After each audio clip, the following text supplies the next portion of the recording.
अस्सलाम वालेकुम नाज़रीन, आज मैं बहुत ही मशहूर हस्ती के दर पे हाज़िर हूँ जिनका इसमें ग्रामी हज़रत फजल शाह कल्यामी अलैहिर्रहमा है। आप अलैहिर्रहमा चिश्ती साबरी सिलसिले से थे और आप मजजूब थे।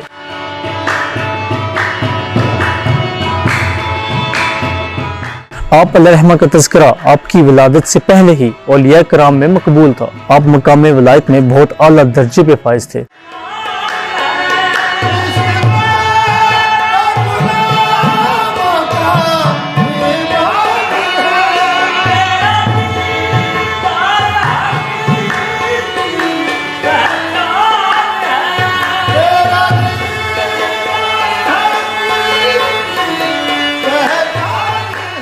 बहुत से औलिया कराम आपके दर पे आके हाजिर दिया करते थे, जिनमें मशहूर मारूफ पीर नसीरुद्दीन नसीर शाह साहब, जिनका ताल्लुक गोलड़ा शरीफ से है, वो अक्सर आप अलैहिर्रहमा के दर पे आकर हाजिर देते। आप अलैहिर्रहमा का जो मज़ार अक़दस है, ये मंदरा टोल प्लाजा के पास ही कुछ मील के फासले पर आपके नाम का बोर्ड आवेज़न है और वहाँ से कुछ मिनट की मुसाफत पे आप अलैहिर्रहमा का मज़ार अक़दस मौजूद है।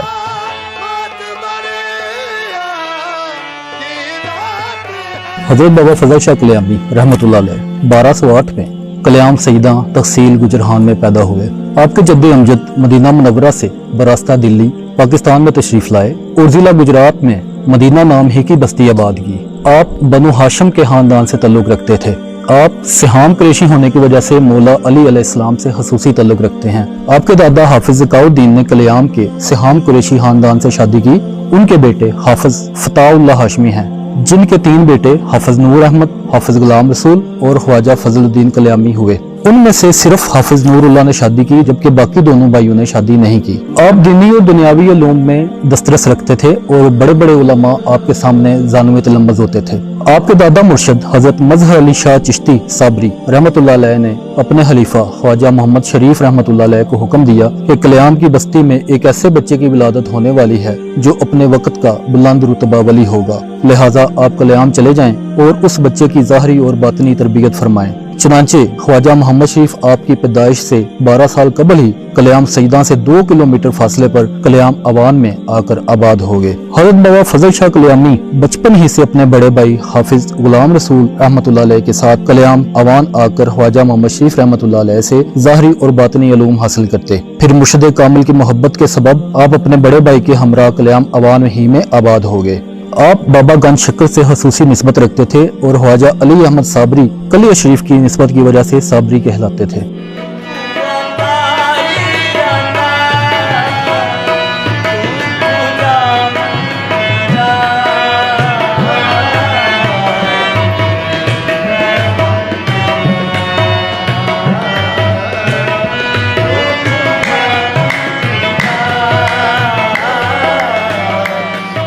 हज़रत बाबा फजल शाह कल्यामी का वसाल 1892 में हुआ और आपकी नमाज जनाजा पीर मेहर अली शाह साहब ने पढ़ाई। आपने तमाम उम्र ठंडा पानी नहीं पिया और सारी उम्र फल नहीं खाया। आप सिर्फ जिंदा रहने के लिए चंद घूंट पानी पी लेते थे। आपको पाक पतन शरीफ से खसूसी उनस था और एक दफा पाक पतन शरीफ में चीचक की वबा आई तो आप रहमतुल्लाह अलैह ने फरमाया कि जो शख्स 2.5 किलो चावल दम करवा के खाएगा इंशाल्लाह चीचक की मर्ज से निजात पाएगा। इसके अलावा जजाम और कोढ़ के मर्ज के लोग भी आपके दर पे हाजिर होते थे और आज भी आपके दरगाह पे हाजिर होकर दुआ मांगते हैं तो अल्लाह ताला उनको शिफा देता है।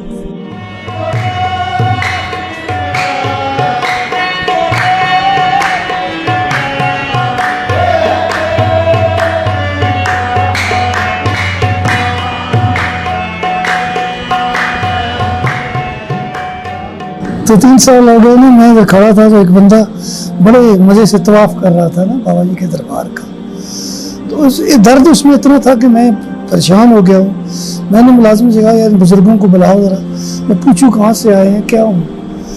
तो यहाँ के सामने बैठे मैंने कहा बाबा जी किधर से आए हैं। वेल ड्रेस्ड, वो वेस्ट कोट लगा, टोपी कर खुली लगी, बारिश फरमाने और आंसू उनके।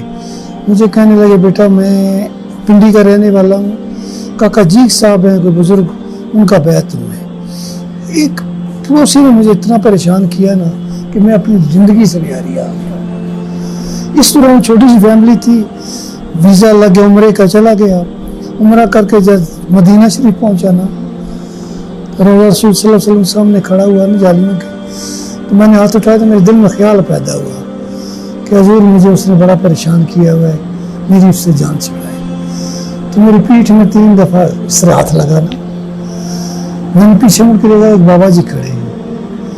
कहने लगे, यार मैं मियां कल्यामी हूँ, तू जिसकी शिकायत करने वाला है ना, मेरे मानने वाला है, तू शिकायत ना कर, मैं तेरा काम करा।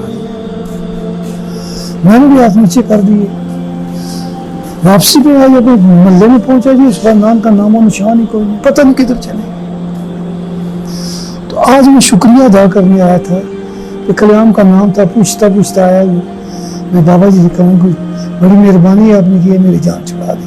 जब यहाँ पहुंचा तो उस वक्त 127 साल आपको फौत हुए हो गए थे। तो मैं इसलिए रो रहा हूँ कि बाबा जी तुम मानने वालों की शिकायत नहीं करने देना तो मैं परेशान था। देखे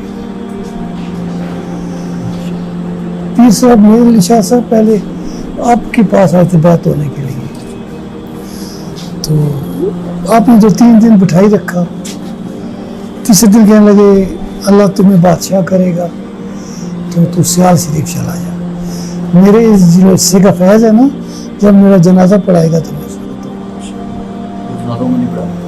चले गए। वक्त गुजरता गया तो आपको इल्हाम हुआ कि मियां कल्यामी फौत हो गए। स्टेशन पर बेटे उतरे ना, तो आगे मियां साहब खड़े थे। मियां साहब कहने लगे, बाबा जी मैं तो जनाजा पढ़ाने के लिए आया। फरमाने लगे, आप आलम है ना, फना और बका के चक्कर में रहते हैं, आले रसूल है, मैं तेरे अदब के लिए आ गया। यार वो मैयत पड़ी है, लेकिन ये काम करना, कवाली ना बंद कराना, कवाली बंद कराई तो मैं उठ के बैठ जाऊँ। बस जनाजा पढ़ा। पीर साहब ने सफ़े घोड़े पे खड़े होकर बनवाई और 3 सवाल मजमे से किए। पहला सवाल यह है कि जिसको हजूर के ईमान के मुतल्लिक शक है, बाज़ कहते जी नमाज नहीं पढ़ते थे, बाज़ ये कहते आज पहले मुझसे मुनाजरा करे, उसके बाद जनाजा कौन उठे।